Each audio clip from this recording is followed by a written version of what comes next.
네, 봉독할 말씀은 열왕기하 23장 1절부터 8절 말씀입니다.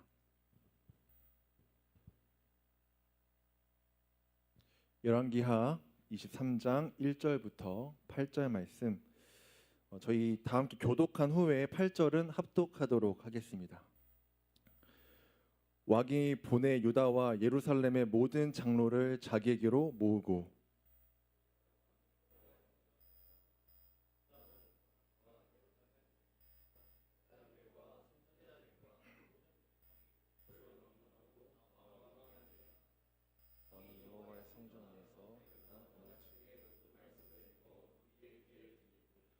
왕이 단 위에 서서 여호와 앞에서 언약을 세우되 마음을 다하고 뜻을 다하여 여호와께 순종하고 그의 계명과 법도와 율례를 지켜 이 책에 기록된 이 언약의 말씀을 이루게 하리라 하며 백성이 다 그 언약을 따르기로 하니라.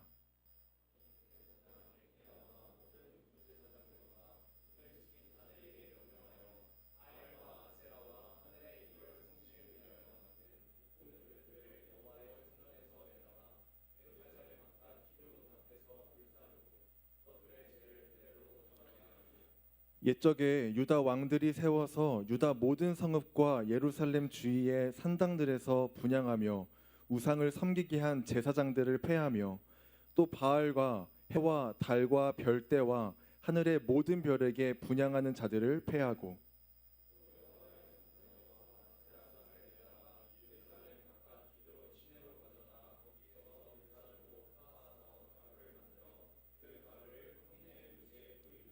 또 여호와의 성전 가운데 남창의 집을 헐었으니 그곳은 여인이 아세라를 위하여 휘장을 짜는 처소였더라. 함께 읽겠습니다.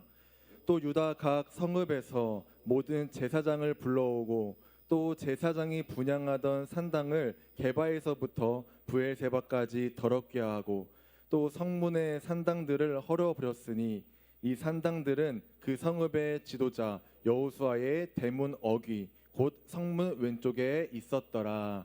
아멘. 반갑습니다. 한 주간 평안하게 추석 잘 보내셨습니까? 네, 또 선교 다녀오신 분들도 평안하시죠? 네, 이제 일주일 동안 우리가 이렇게 쉼을 누렸으니까 또 내일부터 이제 여러분들 이제 일상생활로 돌아갈 텐데 오늘 예배를 통하여서 힘을 얻고 또 그렇게 말씀으로 살아가길 다짐할 수 있는 시간이 되었으면 좋겠습니다. 이제 과거의 일인데요. 이제 2000년부터 2010년 정도 때 이제 사회적으로 여러 가지 이제 이슈가 있었는데 이제 그때가 제가 이제 초중고를 이제 지났던 그 시기였습니다.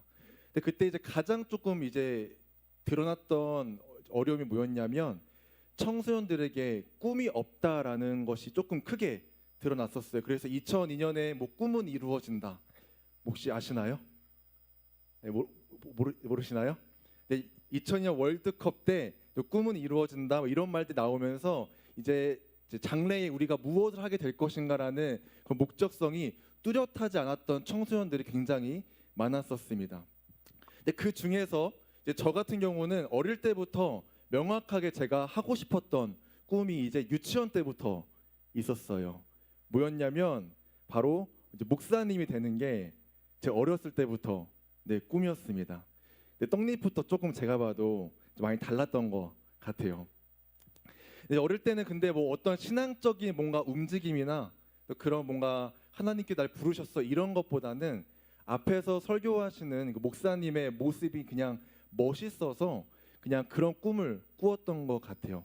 그래서 이제 초중고 때 이제 1학년부터 6학년 뭐 3년 동안 이제 아시겠지만 그때는 뒤에 학교 게시판이 있었어요. 그래서 한 명 한 명 다 자기소개를 쓰고 이렇게 사진을 붙여놓고 이제 자기소개를 썼던 부분이 있었는데 그때 저는 이제 거의 9년 동안 9년, 6, 9, 12년 동안 이 목사님이라고 하는 이 꿈을 항상 썼던 것 같습니다. 이렇게 명확하게 제가 이제 커서 이렇게 하고 싶다라는 꿈이 있었는데 제가 가장 하지 못했던 부분이 있어요. 바로 공부를 하지 않았습니다. 이제 대학교를 가기 위하여서 또 신학을 하기 위하여서 미리미리 준비를 했어야 되는데 전혀 하지 못했는데 이제 에피소드가 두 가지가 기억이 나요. 중학교 때 이제 담임 선생님이 저를 부르신 거죠, 교무실로. 저를 앉히더니 이렇게 말씀하시는 거예요. 예찬아, 너는 하면 되는데 왜 안 하냐라고 이렇게 물어보시는 거예요. 그러니까 제가 봐도 좀 그때는 제가 공부를 아예 안 했던 것 같고 또 이제 하면 또 했었던 것 같아요. 나름의 성적도 좀 이렇게 나왔었던 것 같은데 이제 선생님께서 너는 왜 이렇게 공부를 안 하냐? 하면 잘 하는데 그때 약간 철이 없었던 저는 이렇게 대답했습니다. 선생님, 저는 공부가 너무 싫어서 그냥 안 하는 겁니다. 노는 게 너무 재밌어요라고 이렇게 얘기를 했던 기억이 있습니다. 그때 처음으로 선생님의 깊은 한숨을 이제 보았던 것 같고요. 이제 고등학생 때는 이제 앞에서 수학 문제를 이렇게 푸는 시간이 있었어요. 제가 나가서 앞에서 수학 문제를 풀고 있었는데 제가 못 풀었던 것 같아요. 또 오셔가지고 한숨을 푹 쉬면서 야, 너는 이것도 못 풀어가지고 커서 뭐가 되려고 하냐 이렇게 물어보신 거죠. 근데 저의 대답을 했습니다. 저 목사님 할 건데요. 이렇게 대담하게 얘기를 했는데 그때 이렇게 말씀하시는 거예요. 그러면은 목사님은 수학 못 풀어도 돼? 이렇게 물어보셨을 때 저의 대답은 간결했습니다. 네, 였습니다. 사실 못해도 되잖아요. 네, 근데 어쨌든 그때 이제 온 성적을 다 이렇게 해서 대학교 가는 거였지만 그때 조금 이제 철도 없었고 이제 그럴 때 저는 미리미리 준비하지 못했던 그런 시절을 보냈던 것 같아요. 그래서 만약에 그때 조금 더 영어 공부를 하고 조금 더 성적을 위해서 공부를 했더라면 뭐 드라마틱한 변화는 아닐지라도 지금보다 조금 더 나은 사람이 되어 있지 않았을까라는 후회 아닌 후회를 가끔 할 때가 있습니다. 이렇듯 우리 사람에게 주어지는 이 하루라는 시간은요, 그 하루 만에 무언가가 이루어지지 않아도 그 최선과 노력이 하루하루 쌓이다 보면 정말 우리가 목적했던 것을 이룰 수 있을 만큼 이 하루라는 시간은 굉장히 소중하고 중요한 시간인 것입니다. 또한 이것이 나의 이익과 나의 유익으로만 멈춰지는 것이 아니라 다른 사람도 나를 보고 본받을 수 있는 하나의 길이 되거나 그것을 제시해 줄 수 있는 멘토의 역할도 할 수 있게 되는 것이죠. 근데 이거는 꼭 단연 사회적인 문제는 아닌 것 같아요. 우리 신앙인들이 가지고 있는 신앙인들이 가져야 할 하나의 마음과도 같은 것이죠. 오늘 우리에게 주어진 이 하루라는 시간은 굉장히 짧지만 그리고 우리가 내일을 확신하며 살아갈 수는 없지만 주신 하루에 예배자로서 말씀에 순종하고 또한 주실 내일을 소망하면서 하루하루를 충성된 마음으로 말씀에 순종하는 삶으로 살아간다면 그것이 점점 쌓여지게 되면서 우리는 하나님께서 원하시는 그 믿음의 사람으로 점점 성장할 수 있게 된다라는 것이죠. 또한 이것은 나 자신만의 믿음으로는 끝나지는 않을 것입니다. 다음 세대, 또 그 다음 세대가 본받고 나아갈 수 있는 그 신앙의 길을 제시해 줄 수 있는 믿음의 선배 역할도 감당할 수 있게 되는 것입니다. 그래서 우리 그리스도인들은 어쩌면 믿지 않는 사람들보다 이 하루라는 시간을 더 소중하게 그리고 더욱 귀하게 충성된 종으로서 말씀으로 살아가야 하는 것입니다. 오늘 우리가 읽은 이 본문의 말씀도 이러한 주제를 담고 있는 이제 내용이고 어떤 왕의 이야기를 이제 쭉 해나가고 있습니다. 이 왕의 이름은 바로 요시야입니다. 이 당시에는 이미 북이스라엘은 이미 멸망한 상태였고요. 이제 홀로 남아 있는 남유다였지만 실제로 이제 그 역사가 얼마 남지 않았을 때의 왕이 바로 요시야입니다. 왜냐하면 이 요시야 다음에 4명의 왕밖에 이제 남지 않았는데 이 4명 왕 모두 다 하나님 앞에 악을 행하였고 백성들은 계속해서 바벨론으로 포로로 끌려가고 있어서 이제 얼마 못 가서 이 남유다는 멸망하기 때문입니다. 그래서 이 남유다의 마지막 선한 왕이라고 부를 수 있는 이 요시야는 하나님 앞에 선한 왕이었습니다. 우리 본문 말씀은 아니지만 요시야를 잘 소개해주는 말씀 2구절이 있는데요. 우리 열왕기하 22장 2절 그리고 23장 25절을 함께 읽겠습니다. 시작. 요시야가 여호와 보시기에 정직히 행하여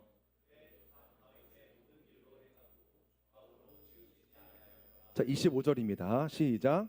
요시야와 같이 마음을 다하며 뜻을 다하며 힘을 다하여 모세의 모든 율법을 따라 여호와께로 돌이키는 왕은 요시야 전에도 없었고 후에도 그와 같은 자가 없었더라. 아멘. 열왕기서에서 가장 나쁜 왕으로 평가받는 왕이 므낫세라면요, 최고의 왕, 최고의 선한 왕으로 평가받는 왕이 바로 요시야입니다. 왜냐하면 요시야는 모든 길에 좌로나 우로나 치우치지 않는 왕이었기 때문이라고 오늘 말씀은 기록합니다. 이것은 단순히 말씀에 잘 순종했다, 하나님을 잘 따라갔다라는 것이 아니라 많은 왕들이 지키지 못했던 그 신명기 17장 14절부터 20절에 기록되어 있는 그 왕의 규례, 왕이 지켜야 할 율법을 모두 지켜 행했던 사람이 바로 요시야였기 때문입니다. 그래서 그는 22장, 23장 이 비교적 적은 두 장밖에 등장하지 않지만 여호와 보시기에 정직히 행한 최고의 왕으로 평가를 받는 것입니다. 그래서 오늘 본문 말씀 23장의 말씀 일부분만 읽었지만 우리 22장과 23장에 기록되어 있는 이 요시야의 말씀을 간단하게 종합하면서 오늘 좀 말씀을 전하려고 합니다. 먼저 요시야가 선한 왕이 될 수 있었던 명확한 이유가 있어요. 바로 율법책, 즉 하나님의 말씀이 그의 명확한 기준이 되었기 때문입니다. 우리 함께 열왕기하 22장 10절부터 11절을 읽겠습니다. 또 서기관 사반이 왕에게 말하여 이르되 제사장 힐기야가 내게 책을 주더이다 하고 사반이 왕의 앞에서 읽음에 왕이 율법책의 말을 듣자 곧 그의 옷을 찢으니라. 아멘. 당시 역사적 상황을 좀 먼저 봐야 될 것 같아요. 히스기야 후에, 정말 종교 개혁자라고 부를 수 있는 히스기야 후에 므낫세가 태어나면서 55년 동안 이스라엘 다스렸고, 또 아몬이라고 하는 왕이 이어지면서 2년 동안 총 57년이라는 시간 동안 이 두 왕이 남유다를 다스렸는데, 이들은 바알을 섬기며 제단을 쌓았고 아세라 목상을 만들면서 그것들을 위하여 정말 많은 산당들을 지었습니다. 히스기야가, 므낫세의 아버지였던 히스기야가 정말 그의 일생에 모든 우상들과 산당들을 다 때려부수고 다 치웠지만 그 아들이 55년 동안 다시 그것을 쌓고 그걸 다시 만들어온 과정이 55년이었던 거죠. 이제 남유다는 우상으로 가득한 나라가 되었습니다. 그래서 이제는 그 나라에 하나님의 흔적이 모두 없어졌을 것 같은 상황이 된 것이죠. 그런 상황에서 요시야가 발견한 것이 뭐냐면 바로 모든 기준을 제시해주는 율법, 하나님의 말씀이 그때에 발견이 되었다라는 것입니다. 그리고 그 율법을 읽고 요시야의 반응은 바로 자신의 옷을 찢었다라는 것이죠. 율법을 지키지 못했던 나라, 율법을 지키지 못했던 백성, 율법을 지키지 못했던 그동안의 왕들, 그래서 이 불순종에 경고된 저주가 유다에 임할 것이라는 것을 깨닫고 애통하며 안타까워하는 요시야의 모습인 것입니다. 그러나 이렇게 슬퍼하며 애통하는 요시야에게 하나님께서 이렇게 말씀하시는데요, 너의 슬픔을, 너의 애통함을 내가 들었다. 너는 그 멸망의 재앙을 보지 않고 평안히 묘실로 들어갈 것이다 라고 이렇게 말씀하십니다.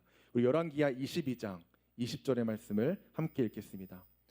그러므로 보라,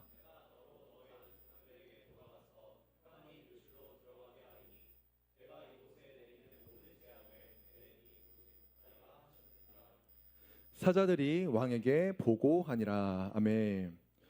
여러분, 이 말씀은요, 어떻게 보면 굉장히 큰 위로가 되는 말씀인 것 같아요. 너가 이 땅에 멸망을 보지 않고 평안하게 왕의 묘실로 들어갈 것이다.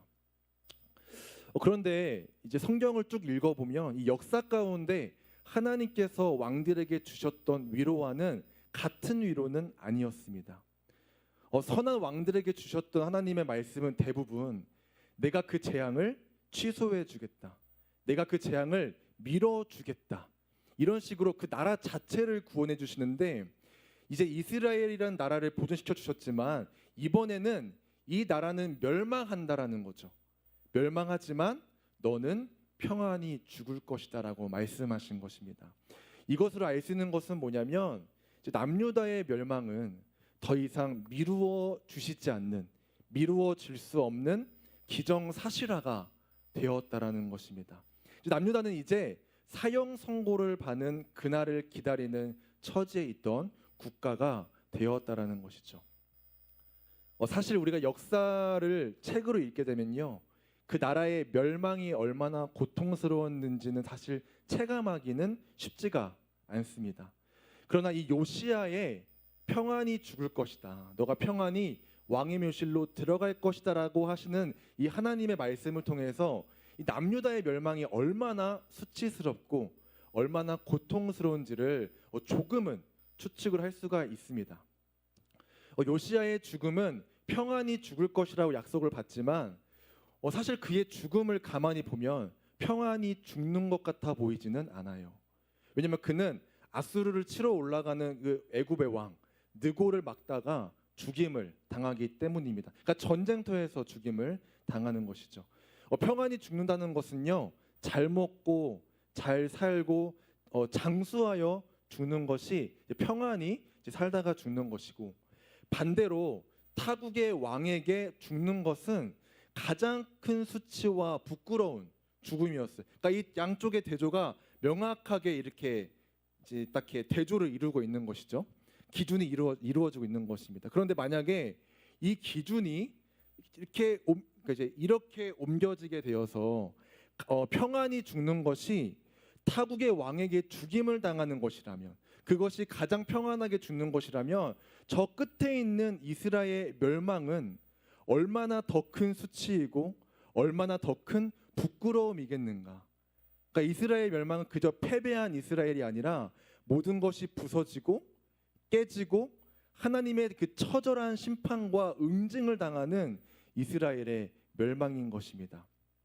이런 지금 멸망이 이스라엘은 피할 수 없는 그런 사실이 되었다라는 것이죠.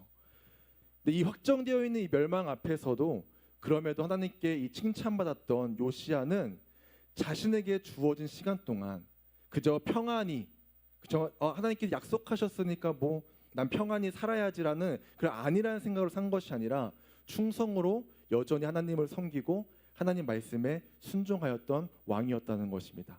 우리 함께 본문 말씀 2절부터 3절을 읽겠습니다. 이에 왕이 여호와의 성전에 올라가매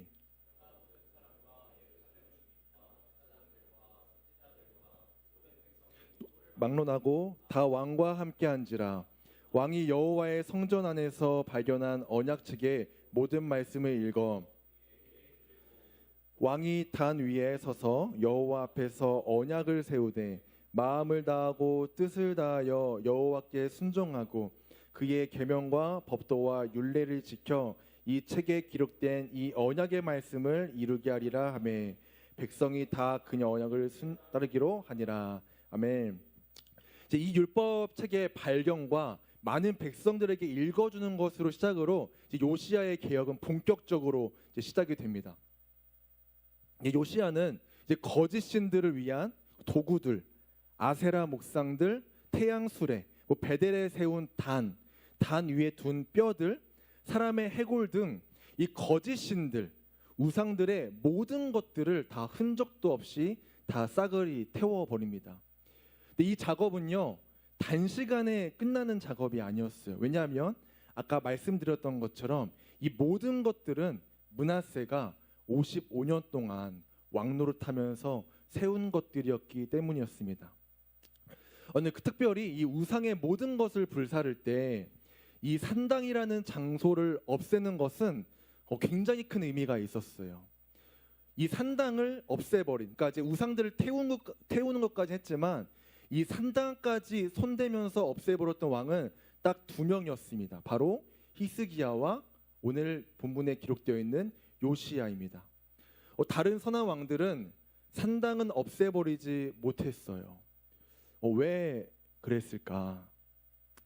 바로 산당을 없앤다는 것은 단순히 그 안에 있는 모든 기물들을 버린다는 의미가 아니라 그 산당과 관련된 모든 직종들을 무너뜨리는 것과 마찬가지였기 때문입니다.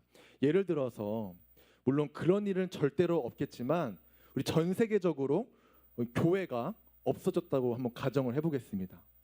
그렇다면 저와 이제 우리 목사님 같은 이 사역자들은 이제 실업자가 되는 거죠. 한순간에 직장을 잃어버리게 되는 겁니다.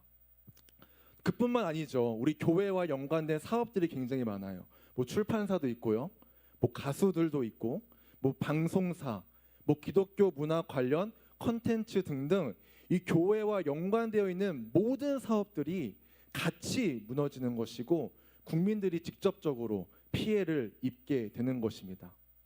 그러니까 바알과 아세라가 이 남유다에 들어온 후로부터 그 종교를 통해 많은 산업들이 발전을 이루었는데 산당을 부신다는 것, 산당을 제거한다는 것은 이것은 그것과 관련된 직종들을 모두 다 무너뜨리는 것이고 그만큼 많은 피해자가 직접적으로 생긴다라는 것이죠. 그래서 이 행동은 아주 무모한 행동인 것입니다. 그래서 히스기야가 산당을 제거했지만 그가 죽자마자 다시 산당을 다시 지었고, 요시야도 산당을 제거했지만 그가 죽자마자 다시 우상의 산업들이 발전을 하게 된 것입니다. 아마 산당을 제거할 때 많은 직종자들에게 수많은 비판을 요시야는 받았을 것입니다. 그러나 이 요시야가 아무도 건드리지 못했던 이 산당을 부신 이유는 수많은 직종자들이 직업을 잃어도 그가 그 우상을 모두 다 불태운 이유는 바로 하나님의 말씀인 율법에 더욱 집중했기 때문입니다. 이미 남유다의 멸망은요, 취소할 수도 없고요, 미루어질 수도 없는 상황입니다.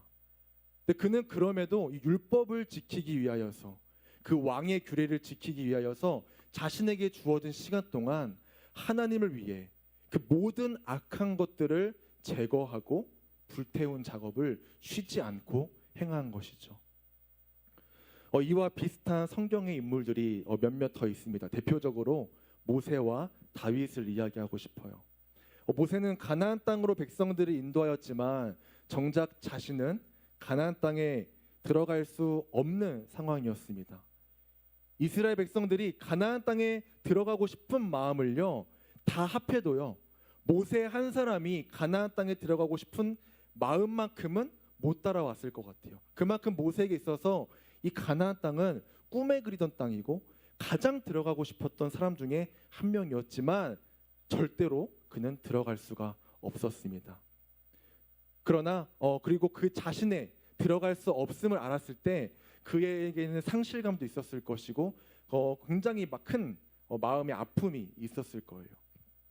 다윗도 마찬가지죠. 성전을 너무나 짓고 싶어 했지만 자신의 손에 너무나 많은 피가 묻었기 때문에 하나님께서는 그것을 거절하셨고 그때 그의 마음 가운데는 분명히 상실감이 있었을 거예요.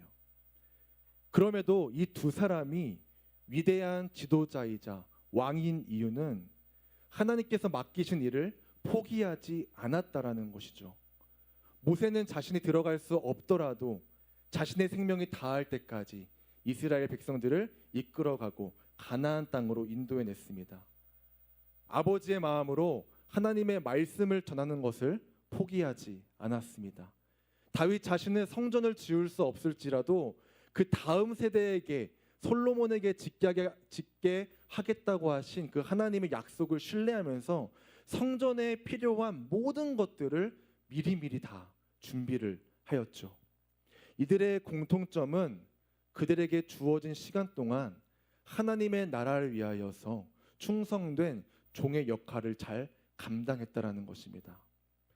자신은 가나안 땅에도 들어갈 수 없고 성전을 지을 수도 없고 멸망될 국가를 구할 수 없지만 하나님께서 명령하셨고 말씀하시는 모든 것에 순종하며 나아갔다라는 것입니다. 우리도요, 이 땅에 살아가는 그리스도인들도 예수님의 재림을 기대하면서 이 땅에 살아가고 있습니다. 언제 오실지 우리는 그 날을 알 수 없지만 분명 오실 것을요, 우리 예수님께서는 약속하셨다라는 겁니다. 그렇다면 오늘 우리에게 주어진 이 시간 동안 우리는 어떻게 살아가야 하겠습니까?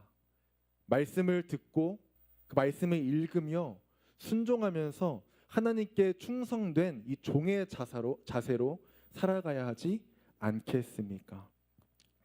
좀 더 자자, 좀 더 졸자, 좀 더 누워있자 하는 그런 게으른 종이 아니라 하나님의 법에서 떠나지 않는 이 충성된 종의 모습으로 우리가 살아가야 되지 않겠냐라는 것이죠. 주신 오늘 하루를 정말 소중히 여기면서 우리를 보내신 자리에서 그 본분에 충성하는 우리 청년 여러분들과 제가 되길 간절히 소망합니다. 요시야는 이 율법의 힘을 입어서 성전을 수리하고 남유다에 존재하는 이 거짓 신들과 그것들의 산당 모든 것들을 제거하고 불태웠습니다. 이뿐만 아니라 이전의 왕들은 그저 종교적 관례로 지켰던 이 유월절을 요시야는요 율법대로 엄격하게 지켜나가기 시작했습니다. 그러니까 자신의 모든 일생을 그 개혁 하나에 바친 것 같은 왕이었다라는 것이죠. 정말 분열 후 역대 왕들 중에서 가장 율법을 잘 지켜냈던 왕이었습니다. 근데 그럼에도 변하지 않는 것이 있다면 하나님의 이 타오르는 진노는 돌이킬 수 없었다라는 것이죠. 우리 23장 25절부터 26절을 함께 읽겠습니다. 요시야와 같이 마음을 다하여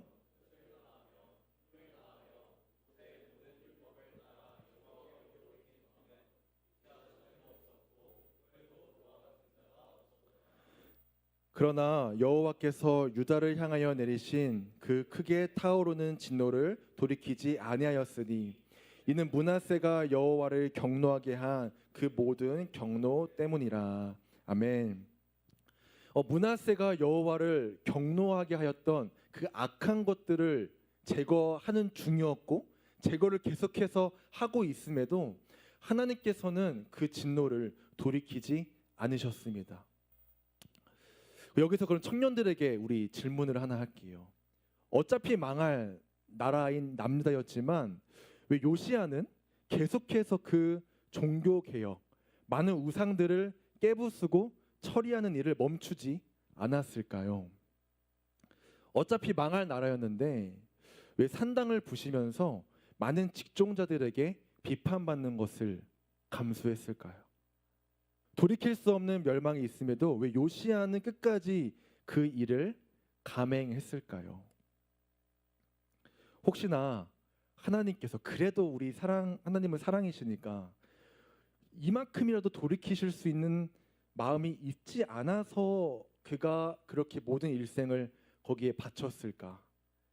아니면은 나는 경건한 왕이기 때문에 그 일을 행했던 것일까? 하나님을 사랑했기 때문에 행했던 것일까? 아니면 율법을 지키기 위함이었을까?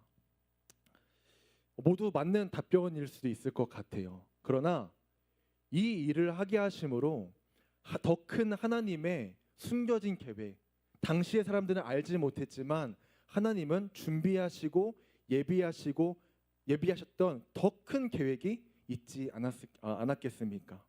우리 다니엘서 1장 1절 우리 함께 읽겠습니다. 유다 왕 여호야김이 다스린 지 3년이 되는 해에 바벨론 왕 느부갓네살이 예루살렘에 이르러 성을 에워쌌더니. 아멘. 여기 기록된 이 여호야김은 요시야 왕이 죽고 난 다음 왕이 바로 이제 여호야김입니다.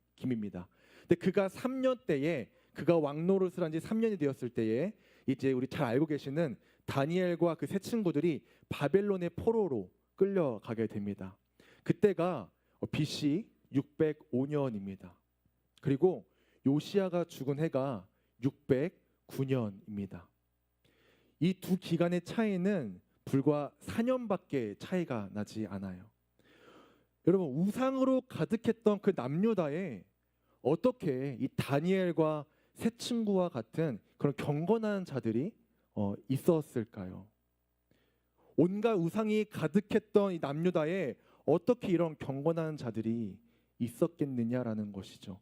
하늘에서 그냥 뚝 떨어졌을까요?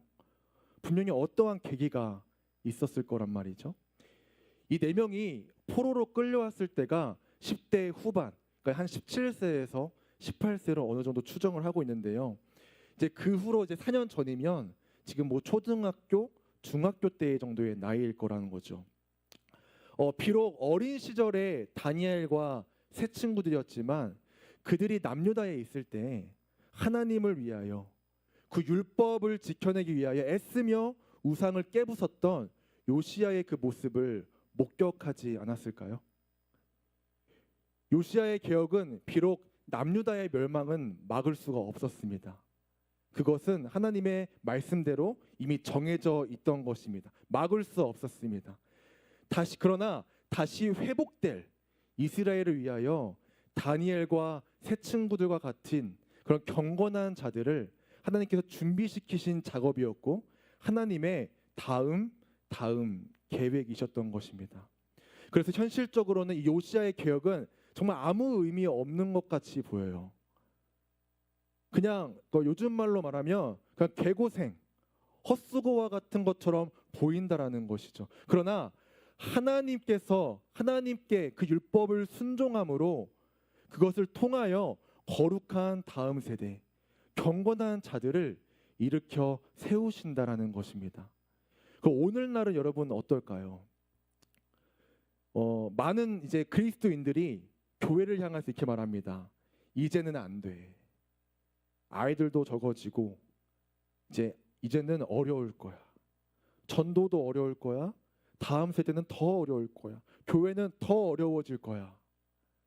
청년분들도 이제 나가서 전도하거나 할 때 또 어떤 이런 마음도 있으실 것 같아요. 될까? 전도가 될까? 과연 이 복음이 전해질까? 사람들이 무시하고 가지는 않을까? 이런 마음이 두려움으로 딱 이렇게 들 수 있다라는 것이죠. 근데 이렇게 점점 어렵고 안 된다고만 이야기하는 외부인 사람이 아니라 기독교 안에서 성도들이 이렇게 이야기를 하고 있다라는 것이죠. 아마 요시야가 개혁을 시작했을 때 누군가가 그랬을 것입니다. 왜 저렇게까지 할까? 왜 저렇게까지 하면서 비판을 받을까? 그냥 편하게 왕 노릇이나 하지. 또 성경을 읽는 독자들이 이렇게 생각할 수 있을 것 같아요. 멸망은 이미 확정되어 있는데 왜 요시야는 이렇게까지 우상을 부수고 태우고 산당을 처리하는 일을 멈추지 않았을까? 그러나 모든 것을 창조하시고 그 가운데 주관하시는 하나님의 크신 계획은 여전히 주어진 시간 속에서 성실하며 충성히 하나님을 섬기는 자들을 통하여서 일하신다라는 것이 오늘 본문 말씀입니다. 현 시대를 우리가 너무나 현실적으로만 바라본 나머지 어려운 것들만 바라보면서 이 주어진 시간을 허비하며 살아가는 것이 아니라 그럼에도 말씀에 순종하고 그럼에도 예배자로 살아내기로 사력을 다해 살아가는 믿음의 성도들을 통하여 하나님께서는 또한 위대한 일을 계속해서 이어가신다라는 것이죠. 우리는 알지 못해도 그 위대한 일을 지금도 하나님께서는 계획하고 계신다라는 것입니다. 우리 여기 계신 우리 청년들은요, 교회에서 무엇이라 불려지는지 아세요? 다음 세대라고 불려지시죠. 이 말은 즉슨 뭐냐면 여러분들이 우리 신광교회를 그리고 우리 한국교회를 이끌어갈 그런 세대라는 것이죠. 그렇다고 이 다음 세대가 여러분들로만 끝나는 게 아닙니다. 또 그 다음 세대가 예수님 오실 때까지 다시 오실 때까지 계속해서 반복이 된다라는 것이죠. 그 안에서 스스로 신앙생활로 믿음이 잘 자라나는 사람들도 있지만 또한 어떤 세대는 다음 그 선배 세대를 보고 자라나면서 믿음을 다짐한 세대들도 분명히 있을 것입니다. 저는요 저희 아버지의 신앙의 뒷모습을 보고 자란 케이스예요. 저희 아버지는 제가 어릴 때부터 제가 청년 초반까지 교회를 같이 다녔는데 단 한 번도 교회에 정장을 입고 가신 적이 없으세요. 네, 늘 허름한 반바지, 허름한 반팔을 입고 교회로 먼저 가셨어요. 왜냐하면 그때 제가 다녔던 교회가 지하에 있는 교회였고 이제 빌라들 사이에 있던 지하에 있는 교회였어요. 근데 처음에 교회를 이사 갈 때 시끄러우니까 주일날에 시끄러우니까 그 동네 사람들이 굉장히 교회를 싫어했어요. 시끄럽다, 드럼 치는 거, 찬양 소리 마이크에 대고 너무 시끄럽다고 정말 비판들이 많았어요. 근데 그때부터 저희 아버지 했던 것이 뭐냐면 저희 그때는 이제 전봇대에 쓰레기를 이렇게 놨어요. 음식물 쓰레기를요. 지금은 다 이렇게 음식물 쓰레기 통이 있지만 저희 아버지가 항상 반팔 반바지를 먼저 입으시고 정장은 차에 걸어두시고 이제 교회 가서 아침 9시부터 그걸 다 치우시는 거예요. 이렇게 다 치우시면서 이제 1시간 동안 청소를 하시고 그 다음에 예배 때 정장을 갈아입으시고 예배에 들어가셨던 모습을 제가 이제 매주 봤습니다. 근데 그것 때문에 교회를 사실 늦게 가도 되는데 이제 일찍 가게 되어가지고 좀 불편했던 적도 있었고, 왜 우리 아빠는 맨날 반팔 반바지를 저렇게 입고 다른 분들은 맨날 이렇게 정장 쫙 빼입고 왔거든요. 근데 아빠는 맨날 이렇게 반팔 반바지에 이렇게 인사하면서 이런 모습이 정말 싫었어요. 저는요. 왜 저렇게까지 하면서 토요일 날 와서 하시지 왜 주일날에 꼭 저렇게까지 하시면서 왜 저런 모습으로 교회를 섬기실까? 이런 마음으로 항상 그걸 저부터도 그걸 좀 비판적으로 봤던 것 같아요. 근데 좀 이제 시절이 지나면서 청년의 때를 지나고 그리고 이제 사역을 시작하면서 그 모습이 저에게 있어서 마음속에 굉장히 깊게 남는 섬김의 모습이 되었습니다. 아무도 하지 않는 그 일을 저희 아버지께서 정말 때로는 더러운 일이기도 하고 아무도 하기 싫은 일이었지만 저희 아버지의 그런 섬김을 통하여서 이제 저도 뭔가 이제 교회는 저렇게 섬겨야 되는 거구나. 교회를 섬길 때는 저런 마음으로 섬겨야 하는구나라는 것을 깨닫게 되는 그런 과정을 얻게 되었습니다. 저는 어떻게 보면은 저희 아버지지만 저보다 선배 세대인 신앙의 선배에게 그런 모습을 받게 되는 것이죠. 여러분들도 바로 그런 모습이 되어야 되지 않겠느냐라는 것이죠. 언제까지 20대, 30대의 청년의 모습으로 우리가 머물지는 않잖아요. 시간이 지나면 결혼도 하실 것이고 또 아이도 낳을 것이고 또 그 아이를 바라보면서 다음 세대라고 지칭하면서 또 그 아이를 향해서 예배함과 또 성경을 가르치실 분들이시잖아요. 그렇다면 우리가 오늘 주어진 이 시간에 무엇을 해야겠느냐라는 것이죠. 10년 뒤면 내가 언젠가 그렇게 되어 있겠지. 내가 내년에는 내후년에 5년 뒤에 10년 뒤에는 내가 잘하고 있겠지라고 하는 막연한 생각이 아니라 오늘 주어진 시간 속에서 그 시간이 순종함이 말씀으로 살아가니 그 복종함이 차곡차곡 쌓일 때 우리는 비로소 먼 훗날에 다음 세대들이 우리의 모습을 여러분들의 모습을 보고 믿음의 길을 본받을 수 있는 세대가 될 것이라는 것이죠. 언젠가는 나의 믿음이 자라겠지라는 그런 막연한 생각으로 지금까지 신앙적인 역사가 진행되어 왔다면 오늘 하는 것이 아니라 다음에 하겠다라고 하는 많은 신앙인들이 더 많았더라면 글쎄요, 저는 교회가 이렇게까지 성장하지 못했을 것이라고 생각이 듭니다. 그날의 말씀을 읽고 그날에 순종하고 그날에 순교하는 정신으로 복음을 전했을 때 비로소 교회가 지금까지 믿음의 세대가 지금까지 이어져 왔다라는 것이죠. 그 자리가 이제는 우리의 자리가 되어야 된다라는 겁니다.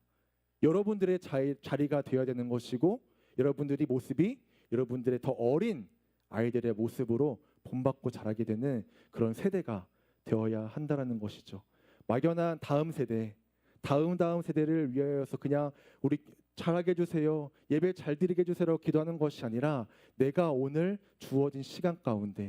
나에게 주어진 시간 가운데 말씀으로 살아내기 위하여서 정말 담대하게 살아내기 위한 한 사람이 되기를 원하고 또 이 모습을 보고 정말 다음 세대가 자라날 수 있는 또 그것을 꿈꾸며 나아갈 수 있는 우리 모든 신광교회의 청년부가 되었으면 좋겠습니다. 또 저도 지금 여러분들과 비슷한 나이대이기 때문에 저도 그렇게 살아야 하고요. 우리 모든 이 20대, 30대, 40대 우리 모든 청년들이 정말 그런 믿음의 꿈을 가지고 오늘 하루를 말씀으로 살아낼 수 있는 우리 청년부가 되길 간절히 소망합니다.